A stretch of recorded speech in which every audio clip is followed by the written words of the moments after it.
BBC বাংলার সান্ধ্য অধিবেশন প্রবাহতে আপনাদের স্বাগত। আজ আপনাদের সাথে লন্ডন স্টুডিও থেকে আছি মানসী বড়ুয়া। বাংলাদেশের সর্বশেষ গুরুত্বপূর্ণ আপডেট সংবাদে আপনাকে স্বাগত। শুরুতেই সংবাদ শিরোনাম, পরে বিস্তারিত। প্রথমে জানাবো আমাদের হাতে থাকা সর্বশেষ গুরুত্বপূর্ণ সবথেকে তাজা আপডেট সংবাদ। পানি সংকটে বেগ পেতে হচ্ছে আগুন নেভাতে পুলিশ মোতায়েন।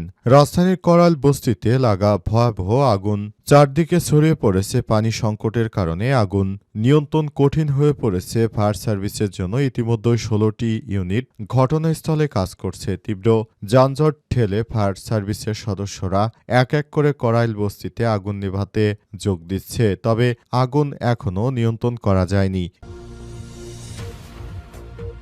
এরপর জানাবো সিংগাইরে এক ব্যবসায়ীকে মাথা থেঁতলে হত্যা। সিংগাইরের জাকির হোসেন ৪৩ নামের এক মাছ ব্যবসায়ীকে হত্যা করা হয়েছে। আজ তাকে পাথর দিয়ে মাথা থেঁতলে হত্যা করেছে দুর্বৃত্তরা। আজ ঘটনাস্থল থেকে তার লাশ উদ্ধার করেছে পুলিশ।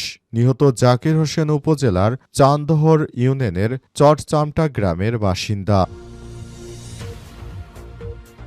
এদিকে যুবদল কর্মীর হাতে বিএনপির কর্মী খুন। লক্ষ্মীপুরে রামগঞ্জে চিহ্নিত সন্ত্রাসীদের দাবিকৃত ২ লক্ষ টাকা চাঁদা না দেয় আনোয়ার হোসেন ৪৫ নামের এক বিএনপির কর্মীকে ধারালো অস্ত্র দিয়ে প্রকাশ্যে কুপিয়ে হত্যা করেছে মোহাম্মদ ইউসুফ নামের বিএনপির এক যুবদলের কর্মী। আজ উপজেলার ভোলাকোট ইউনিয়নের সাহারপাড় গ্রামে এই ঘটনা ঘটে। জানাবো সীমান্তের ০ পয়েন্ট থেকে এক ব্যক্তির লাশ উদ্ধার। কুমিল্লার বুড়িচং উপজেলায় ভারত বাংলাদেশ সীমান্তের ০.৫ পিলার থেকে অজ্ঞাত এক ব্যক্তির লাশ উদ্ধার করেছে বর্ডার গার্ড অব বাংলাদেশ বিজিবির সদস্যরা। আজ সীমান্তের জামতলা কালীকৃষ্ণনগর ৫ পিলার থেকে লাশটি উদ্ধার করে বিজিবির সদস্যরা। পরে পুলিশে খবর দিলে তারা এসে লাশটি নিয়ে যায়। এবং সর্বশেষ জানাবো প্রবাসীর স্ত্রীর পরকীয়া দেখে ফেলায় শিশুকে ধর্ষণের চেষ্টা। ময়মনসিংহের গফরগাঁয়ে প্রবাসীর স্ত্রীর সঙ্গে পরকীয়া সম্পর্ক দেখে ফেলা ৮ বছরের এক শিশুকে ধর্ষণের চেষ্টার অভিযোগ উঠেছে সেলিম মোল্লা নামের এক ব্যক্তির বিরুদ্ধে। এই ঘটনায় ভুক্তভোগী ওই শিশুর মা বাদী হয়ে আজ গফরগাঁও থানায় মামলা দায়ের করেছে। জানা যায় উপজেলার বারোবাড়িয়া ইউনিয়নের প্রবাসীর স্ত্রীর সঙ্গে পার্শ্ববর্তী লক্ষণপুর গ্রামের সেলিম মোল্লার পরকীয়া সম্পর্ক চলে আসছিল। প্রবাসীর স্ত্রী ও সেলিমুল্লাহকে শারীরিক সম্পর্কের ঘটনায় দেখে ফেলায় প্রতিবেশী মৃত আবু বক্কর সিদ্দিকের মেয়ে। এরপরই সেলিমুল্লাহ ওই প্রেমিকার সহযোগিতায় ওই শিশুকেও পার্শ্ববর্তী একটি ধান খেতে নিয়ে ধর্ষণের চেষ্টা করে। চিৎকারে আশপাশের লোকজন এগেলে সেলিমুল্লাহ পালিয়ে যায়। নির্যাতনের শিকার শিশুটি স্থানীয় একটি হাসপাতালে ভর্তি রয়েছে। প্রিয় দর্শক, এতক্ষণ শুনছিলেন সংবাদ শিরোনাম, এবারে বিস্তারিত। তবে তার আগে বন্ধুরা অনুরোধ থাকবে সংবাদটিতে একটি লাইক দিন।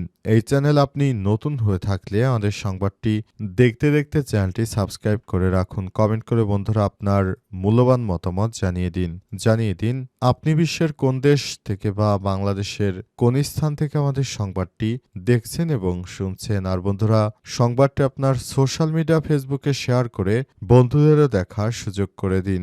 গাজা যুদ্ধে আপনি যদি নিরীহ ফিলিস্তিনিদের ভালোবেসে থাকেন কমেন্টে ইয়েস লিখে বিশ্ববাসীকে জানিয়ে দিন। এবারে বিস্তারিত। পানি সংকটে বেগ পেতে হচ্ছে আগুন নেভাতে পুলিশ মোতায়েন। করাইল বস্তিতে ভয়াবহ আগুন। রাজধানীর করাইল বস্তিতে লাগা ভয়াবহ আগুন দ্রুত চারদিকে ছড়িয়ে পড়েছে। পানি সংকটের কারণে আগুন নিয়ন্ত্রণে কঠিন হয়ে পড়েছে ফায়ার সার্ভিস।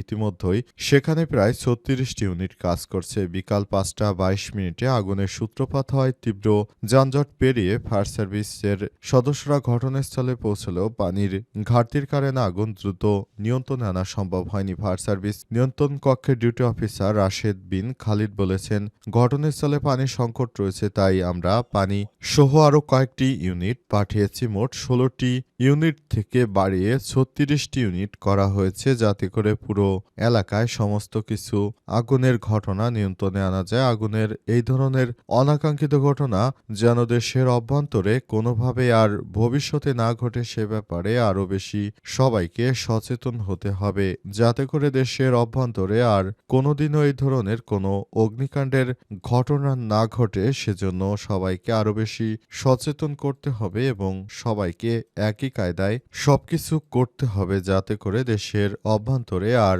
এই ধরনের বিশৃঙ্খল পরিস্থিতি যেন কেউ ঘটাতে না পারে। সেজন্য দেশের জনগণের মধ্যে আরও সচেতনতামূলক কার্যক্রম চালু করতে হবে, যাতে করে দেশের অভ্যন্তরে বিশেষ এসব দুর্যোগগুলো দ্রুততম সময়ের মধ্যে মোকাবেলা করা যায় এবং দেশের মানুষ এসব বিষয় থেকে পরিত্রাণ চায়। সিংগাইরে এক ব্যবসায়ীকে মাথা থেঁতলে হত্যা। মানিকগঞ্জের সিংগাইরে জাকির হোসেন ৪৩ নামের এক মাছ ব্যবসায়ী লাশ উদ্ধার করেছে পুলিশ। তাকে মাথা থেঁতলে হত্যা করেছে দুর্বৃত্তরা। আজ ভোরে ঘটনাস্থল থেকে তার লাশ উদ্ধার করে থানা পুলিশ। নিহত জাকির হোসেন উপজেলার চান্দাহার ইউনিয়নের চর চামটা গ্রামের বাসিন্দা। তিনি ওই গ্রামের মৃত কুদ্দুস মিয়ার ছেলে বলে জানা গেছে। নিহত জাকির হোসেন উপজেলার চান্দহর ইউনিয়নের চর চামটা গ্রামের বাসিন্দা। তিনি ওই গ্রামের মৃত বুন্দু মিয়ার ছেলে। ২ সন্তানের জনক ছিলেন তিনি। নিহতের স্ত্রী সানোয়ারা বেগম আরও বলেছেন, প্রতিদিনের মতো সোমবার রাত আনুমানিক ১০টার দিকে খাবার খেয়ে বাড়ির পাশের আনন্দ বাজারে চা খেতে যান জাকির। সারা রাত বাড়ি ফেরেননি তিনি। ভোর ৪টার দিকে জয়নুক, এক সবজি চাষি, আমাকে ডেকে বলেন, বকচর রাস্তায় নুরুল ইসলামের বাড়ির সামনে তোমার স্বামীর লাশ পড়ে আছে। পরে আমি ঘটনাস্থলে গিয়ে দেখি আমার স্বামীর লাশ কে বা কারা মাথা থেঁতলে দিয়ে তাকে প্রাণে মেরেছে। সানোয়ারের দাবি, তার স্বামীকে কোনো শত্রুতার জেরে হত্যা করা হয়েছে তা তিনি জানেন না, তবে হত্যাকাণ্ডের সুষ্ঠু বিচার দাবি করেছেন তিনি। জানা গেছে, তার কাছে চাঁদার দাবি করতে একটি গোষ্ঠী ওই চাঁদা না দেয় এই ধরনের কাজ করা হয়েছে। খবর পেয়ে ভোর ৬টার দিকে শান্তিপুর পুলিশ ফাঁড়ির সদস্যরা ঘটনাস্থলে গিয়ে লাশটির ব্যাপারে সবাইকে জানাজানি করায়। এই ঘটনার পরই পুরো ওই এলাকায় থমথমে অবস্থা বিরাজ করছে। একটি মানুষকে এভাবে মেরে ফেলা হবে, এই বিষয়টি কোনোভাবেই মেনে নেওয়া যায় না। দেশের অভ্যন্তরে প্রতিনিয়ত নানা রকম সমস্যা চলছে। সব সমস্যার কারণে এখন দেশের অভ্যন্তরে পরিস্থিতি আরও খারাপ অবস্থায় চলছে এবং দেশ জুড়ে অনেকেই নাশকতার চেষ্টা করছে। সব নাশকতাকারীদের বিরুদ্ধে সর্বোচ্চ ব্যবস্থা গ্রহণ করেছে আইনশৃঙ্খলা রক্ষাকারী বাহিনীর সদস্যরা। এরপরও নাশকতাকারীরা এখনও দেশের অভ্যন্তরে তারা নাশকতা থামাচ্ছে না। প্রতিনিয়ত তারা মানুষ হত্যার মতো এই ধরনের ষড়যন্ত্রমূলক কর্মকাণ্ডে ব্যস্ত রয়েছে। যে ব্যক্তি একজন মানুষকেই হত্যা করলো, সে যেন পুরো পৃথিবীর সমস্ত মানুষকেই হত্যা করলো বলে নবীজি জানিয়েছেন। এরপরও প্রতিনিয়ত তারা এই ধরনের কর্মকাণ্ড করে বেড়াচ্ছে। যুবদল কর্মীর হাতে বিএনপির কর্মী খুন। লক্ষ্মীপুরের রামগঞ্জে চিহ্নিত সন্ত্রাসীদের হামলায় এক বিএনপির কর্মী খুন হয়েছে। সারা দেশ জুড়ে বিভিন্ন জায়গায় এক এক করে রাহাজানি সন্ত্রাসী কর্মকাণ্ডে জড়িয়ে পড়েছে এসব সন্ত্রাসীরা প্রতিনিয়ত এসব কর্মকাণ্ড এমনভাবে করে বেড়াচ্ছে, মনে হচ্ছে তারা যেন তাদের স্বর্গে বাস করছে, সেখানে কোনো অন্যায় করলে তাদেরকে কোনো সাজা দেওয়া হবে না। কিন্তু প্রতিনিয়ত এই ধরনের সন্ত্রাসী কর্মকাণ্ড দেখতে দেখতে দেশের মানুষ এখন অতিষ্ঠ হয়ে পড়েছে।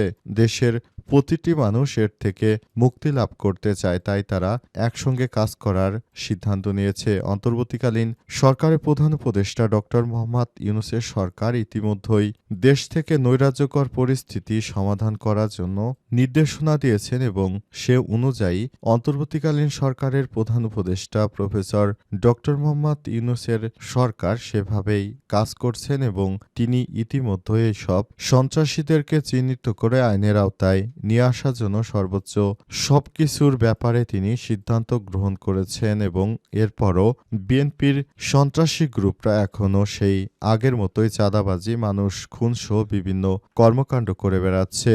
নিহত আনোয়ার হোসেন সাহারপাড় গ্রামের আলী রেজা ব্যাপারীর বাড়ির মজিবুল হকের ছেলে এবং 4 সন্তানের জনক। ধারালো অস্ত্র দিয়ে প্রকাশ্যে কুপিয়ে হত্যা করেছে যুবদলের নেতা মোহাম্মদ ইউসুফ। এই ঘটনায় পুরো এলাকায় চাঞ্চল্যকর পরিস্থিতি বিরাজ করছে। সীমান্তের জিরো পয়েন্ট থেকে এক ব্যক্তির লাশ উদ্ধার। কুমিল্লার বুড়িচং উপজেলায় ভারত বাংলাদেশ সীমান্তে জিরো পয়েন্টে ৫ পিলার থেকে অজ্ঞাত এক ব্যক্তির লাশ উদ্ধার করেছেন বর্ডার গার্ড অব বাংলাদেশ বিজিবির সদস্যরা। আজ দুপুর ২টার দিকে সীমান্তের জামতলা কালীকৃষ্ণনগর ৫ পিলার থেকে লাশটি উদ্ধার করে বিজিবি। পরে পুলিশ খবর পেয়ে এসে লাশটি ময়নাতদন্তের জন্য নিয়ে যায়। তবে রিপোর্ট লেখা পর্যন্ত ওই ব্যক্তির পরিচয় এখনো পাওয়া যায়নি। বুড়িচং থানার ওসি শাহিনুল ইসলাম জানান, দুপুরে বিজিবির কাছে থাকা খবর পেয়ে আমরা অজ্ঞাত লাশটিকে উদ্ধার করে ময়নাতদন্তের জন্য কুমিল্লা মেডিকেল কলেজ হাসপাতালের মর্গে পাঠাই। স্থানীয়দের বরাত দিয়ে তিনি জানান, অজ্ঞাত ব্যক্তির বয়স আনুমানিক ৫০। ২ থেকে ৩ দিন ধরে ব্যক্তি ঘটনাস্থল আশপাশের এলাকায় ঘুরতে দেখেছেন অনেকেই। তবে কিভাবে মারা গেছেন সে ব্যাপারটি এখনো নিশ্চিত হওয়া যায়নি। কয়েকদিন ধরে তিনি ওই এলাকায় ঘোরাঘুরি করছিলেন এবং কে বা কারা তাকে হত্যা করেছে কিংবা কিভাবে তার মৃত্যু হয়েছে এই বিষয়টি এখনো নিশ্চিত হওয়া যায়নি। সেই বিষয়টি আমরা খুবই দ্রুততার সঙ্গে নিশ্চিত হওয়ার চেষ্টা করছি বলে জানিয়েছেন তিনি। অন্তর্বর্তীকালীন সরকারের প্রধান উপদেষ্টা ডক্টর মোহাম্মদ ইউনূসের সরকার ক্ষমতায় আসার পর থেকে দেশে বিভিন্ন জায়গায় খুন খারাপির বিভিন্ন ঘটনা ঘটছে। সেগুলো আওয়ামী লীগের দোসরেরা করছে, আবার অনেকেই বলছে বিএনপির দোসরেরা করছে। তবে মূলত সন্ত্রাসীরা আগের থেকে অনেক বেশি সক্রিয় হয়ে উঠেছে। তারা দেশের বিভিন্ন গুরুত্বপূর্ণ স্পটগুলো ব্যবহার করে ভারত থেকে তারা অস্ত্র আমদানির চেষ্টা চালাচ্ছে এবং সেসব অস্ত্র দিয়ে আগামী জাতীয় সংসদ নির্বাচনে তারা বড় ধরনের সমস্যা তৈরি করতে চায়। এদেরকে পুলিশের সদস্যরা এদের ব্যাপারে অনেক শক্ত অবস্থান নিয়েছেন পুলিশের সদস্যরা, যাতে করে এরা আগামীতে দেশের অভ্যন্তরে কোনো ধরনের সন্ত্রাসী কার্যক্রম চালাতে না পারে সে ব্যাপারে পুলিশ সচেতন।